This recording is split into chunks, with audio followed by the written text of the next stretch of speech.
А что такое лживая или недостоверная информация? Ну вот как, потому что вы даете как будто это разные вещи, недостоверная и Я могу или через лживая. запятую все написать. Вот нужно... Лживая, недостоверная, несоответствующая действительности.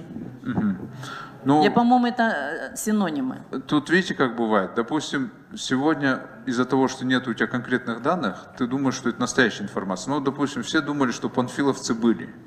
Потом, когда разархивировали, оказалось, что, оказывается, вот 28 Дастан Далабаевич, это не относится к фейковым информации, это относится к историческим событиям, которые каждый освещает по-своему, как ему нравится. Ну, хорошо. Но это исторические факты. Были они, не были, это решает история, но не мы. Получается, это будет распространяться не только на обычные сайты, это будет распространяться и на социальные сети. Просто я вот это хочу для себя уяснить.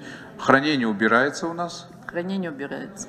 И все, остается только вот это. Остается право гражданина на защиту своей чести, достоинства, репутации от тех людей, которые не регистрируются и из, так скажем, ну, если по-человечески говорить, из-под тишка делают гадость. Хорошо, а какой государственный орган будет мониторить? Вот здесь, мы предварительно разговаривали, это будет Министерство культуры.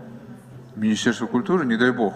Уполномоченный орган, да. А само не культурное, как Министерство культуры? Дастан Далабаевич, я думаю, все-таки, да, если, допустим, назвать министерство, как вы сказали, не культурным, я думаю, у вас должны быть тоже основания. Ну вот видите, я как будто недостоверную информацию дал. Завтра же могут... Нет, это не недостоверная информация, это просто неподтвержденная информация с вашей стороны. Вот. Надо определение дать, Гульшат Хаджановна, что такое недостоверное. Мы над понятийным аппаратом работаем.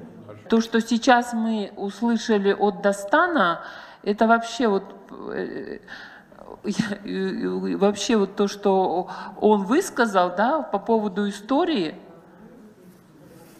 Я не знаю, он тоже, видимо, сам по себе фейк уже в таком случае.